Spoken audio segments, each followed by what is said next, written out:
Hi, welcome to ScrapbookPal's YouTube channel. I'm Kara, and today it's a jolly holiday with my favorite things, holiday penguins.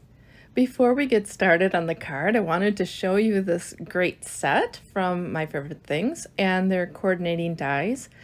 And I want to show you how I store them. So I take out the coordinating dies. There's a little glue dot that holds them on there. And ScrapbookPal carries the strongest sheet magnets, and they're great for holding dies together with the stamp sets. They come in packs of 5, and I usually cut them in half through my paper trimmer, and they're so strong they hold on both the back and the front of them. Now the shiny side is the stronger side, but if I have a lot, I can really put them on both sides. Now when I snip out a new pack of coordinating dies, I like to do it on this magnet sheet because then I don't have little pieces going everywhere. I just kind of put them down onto the magnet, and then I can pick those up and throw them away.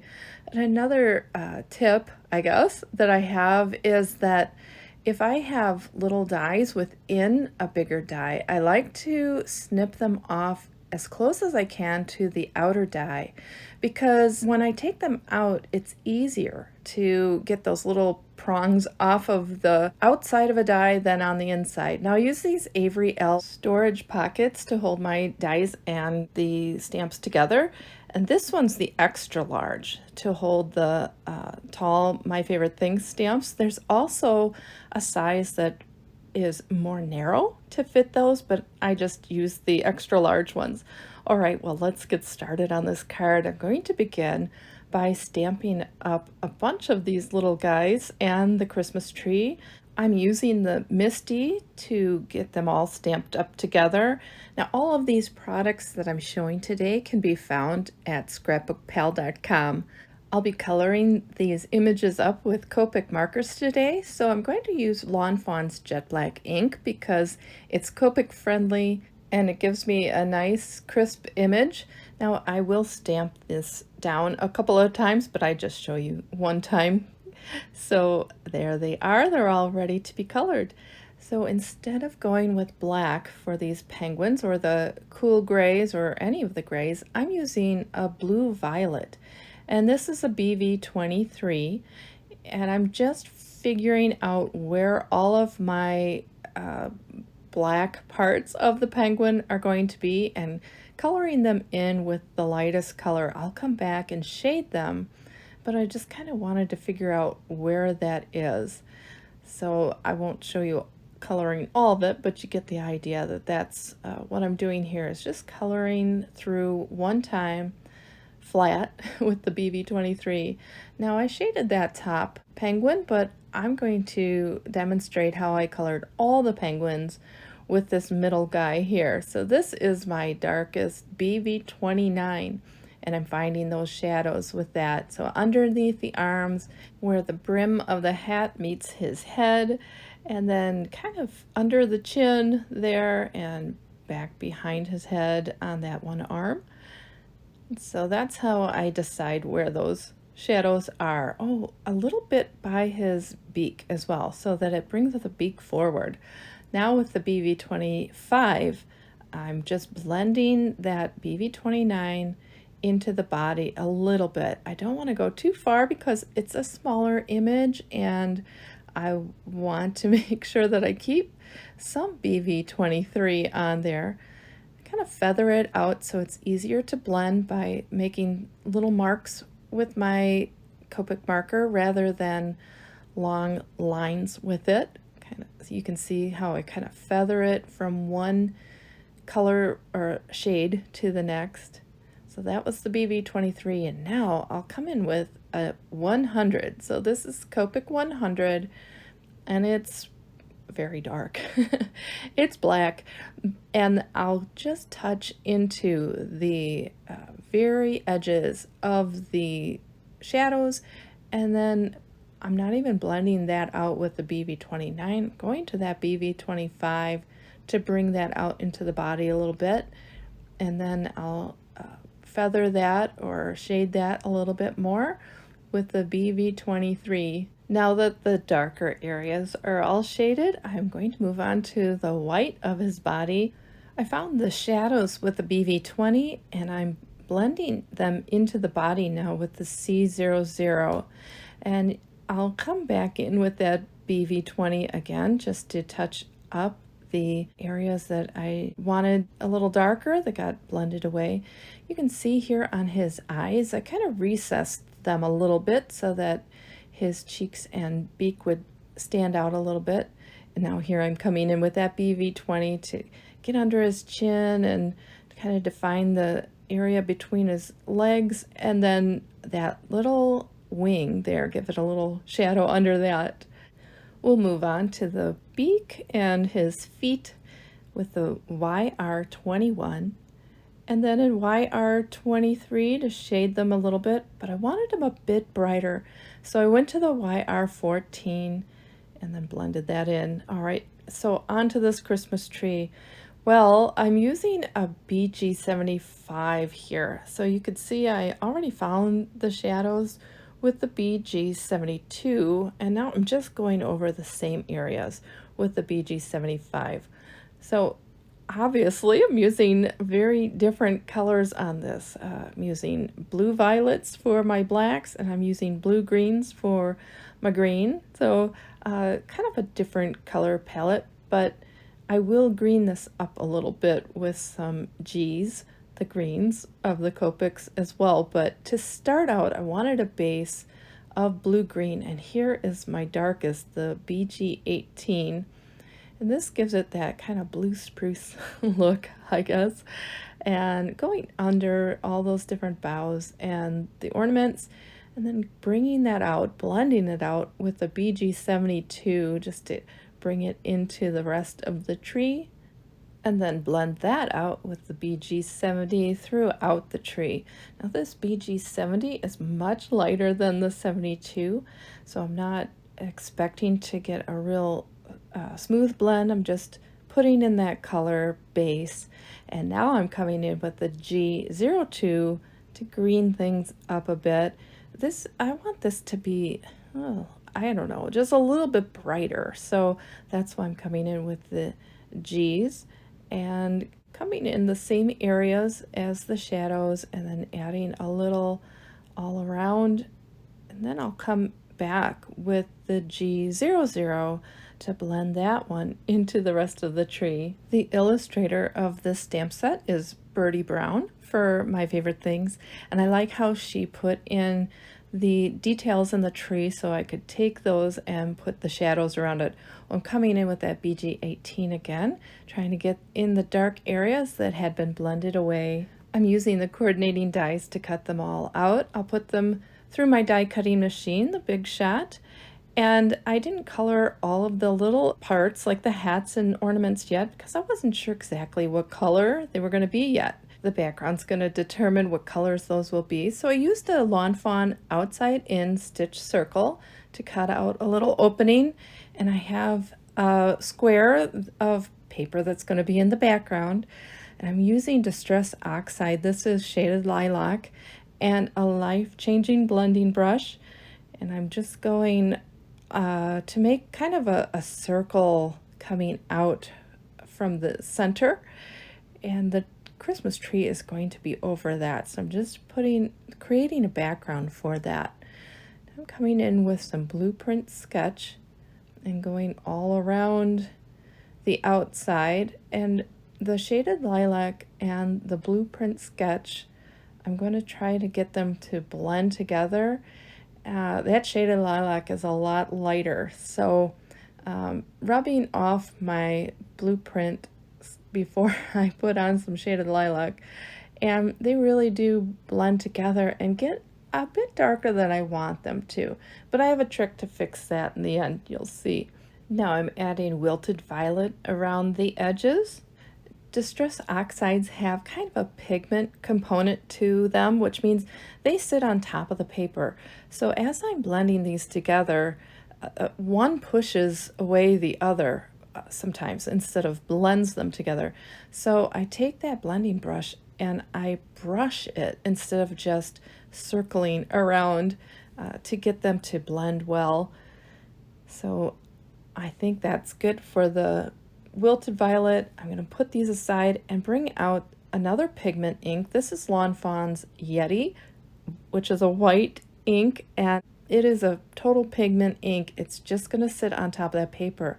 But as I blend it out, it really lightens out that center, which is kind of what I'm looking for, that I have a highlight there, a glow behind the tree. So brushing it into the other colors, and that's kind of looking the way I was hoping for it to go. Now onto the main panel, again with my MISTI, I'm going to put the sentiment on the bottom.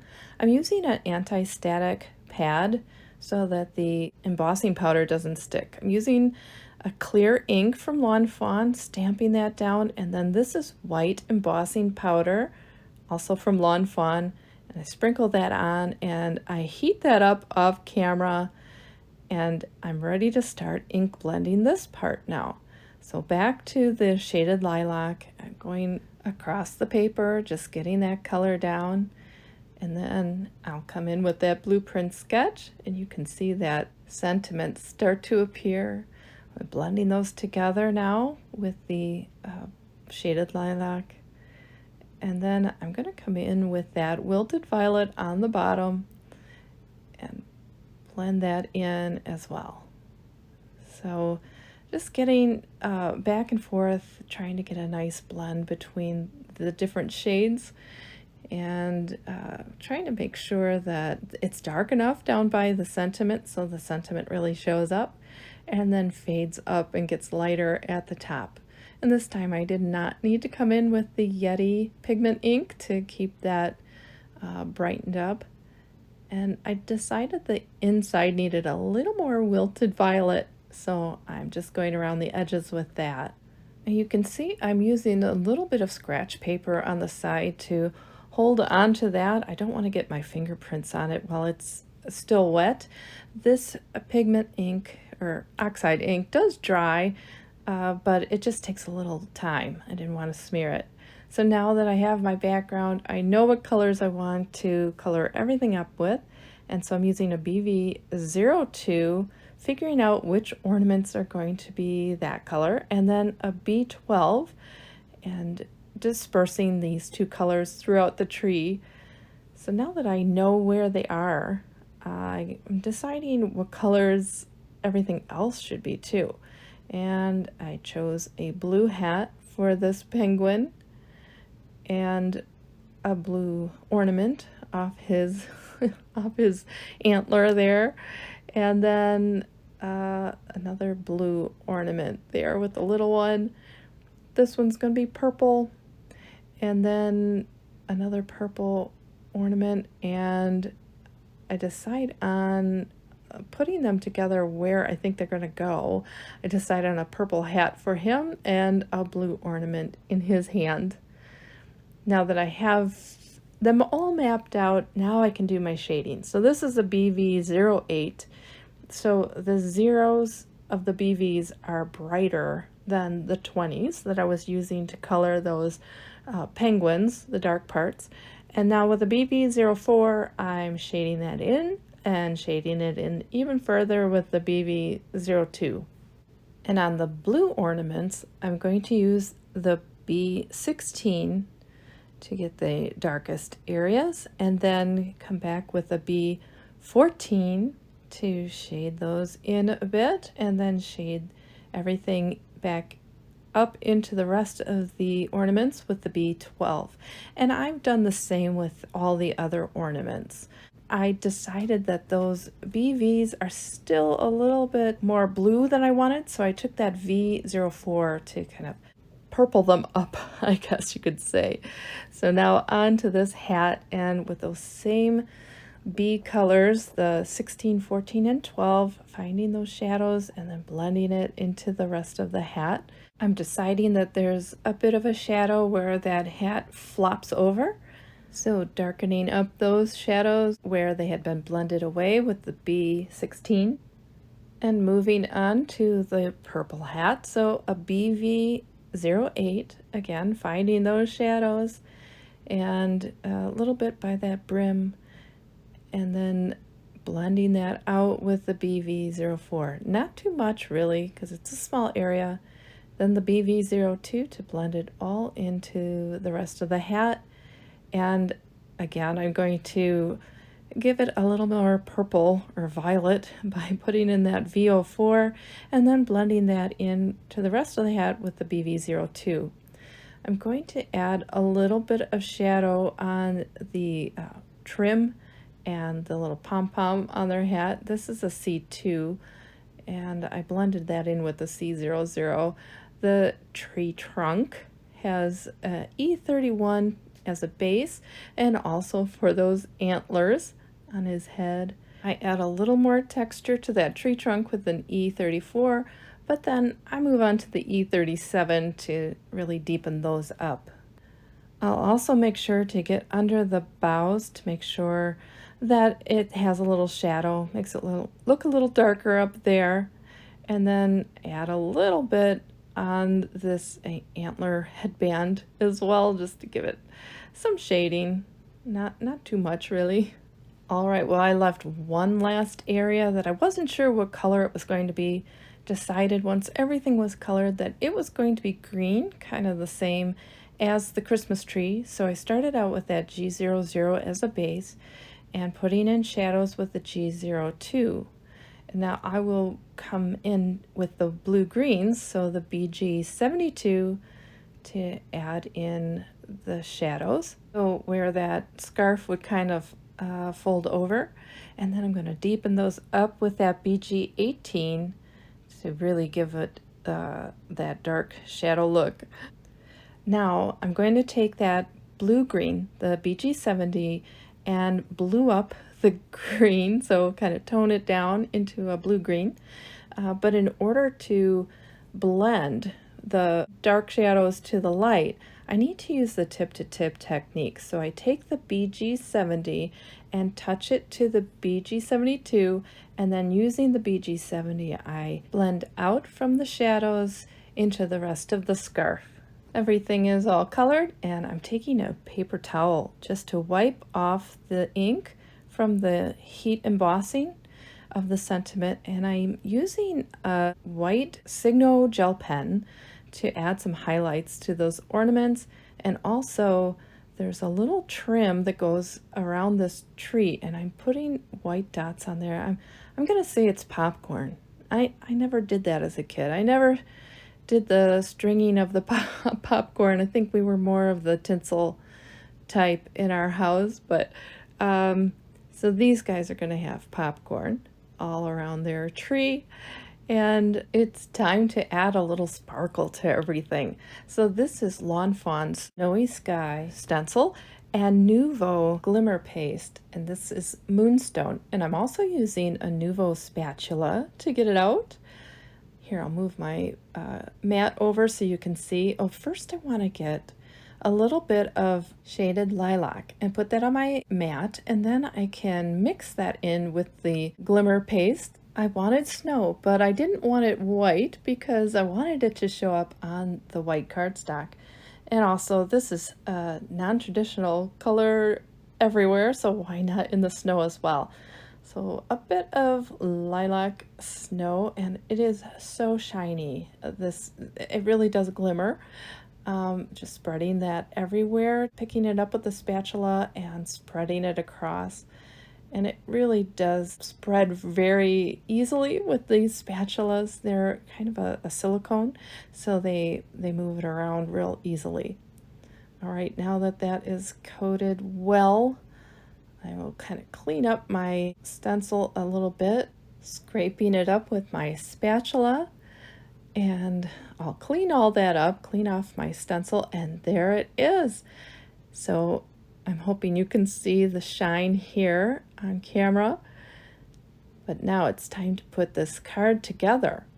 So I'm going to take a 4 1/4 by 5 1/2 inch note card, and I want to put some adhesive. This is the Tombow Mono dot adhesive, and I put it on the 4 corners, placed my square on that, and then I'm going to put adhesive on all of the back And now adhere to my note card. I like to make sure it's flush with the fold of the note card and press it down. And now I can add the images. So I want that tree in the circle, and I want to add these little ornaments to the penguin hands. So I'm using some Lawn Fawn glue. This is their glue tube, and just putting tiny dots. This is a very strong glue, so it's going to hold. And now decide where I want to position these little penguins. So I've got the one guy on the left of the card. He's going to go in the middle, and then this guy is on the right, and he's going to hang another ornament on the guy in front. So I don't want him right in the center because I don't want him to look like he's just part of that tree, and I'm going to move him over to the left a little. But I'll get this guy glued down with some adhesive and the other one. But the guy in the middle, he kind of reminds me of my kids holding rubber bands while I was putting their hair up. All right, well, I'm going to use a mini Wobbler. These are from Hampton Arts, and they have adhesive on both sides. So I'm going to stick that down where I think I want him. Now I'm putting it over right in the center where I said I didn't want it, but don't worry, I will fix that. Just taking the adhesive off of the top, and then I'll put my little penguin right on top of there and press it down. The great thing about action wobbles is that they lie flat in an envelope, so they don't take up any space. All right, I can pick it up, and I'm going to move it over a little bit. I just didn't want him to look like an extension of that tree. But now it's time to give everything a little glimmer paste. I'm using a jewel picker and picking up some of that paste, and I'm just touching it to the tree, just kind of all around to give it a little glimmer, a little shine. And now onto the pom-poms of the penguin hats, and also onto their trim. So I'm just using that jewel picker like a tiny paintbrush. It's picking up the paste, and I'm just spreading it onto the hat trim, and I'll also spread it onto the little ornaments as well. So everything gets a nice shine, kind of to match the snow in the background. Cleaning off my jewel picker, and this card is all done. So there's the Wobble and the Glimmer, and I hope you enjoyed this video today and it inspired you to perhaps use some non-traditional colors to create a jolly holiday for yourself. If you enjoyed this video, please hit the like button and subscribe to ScrapbookPal's YouTube channel. Thanks for watching and have a great day. Bye!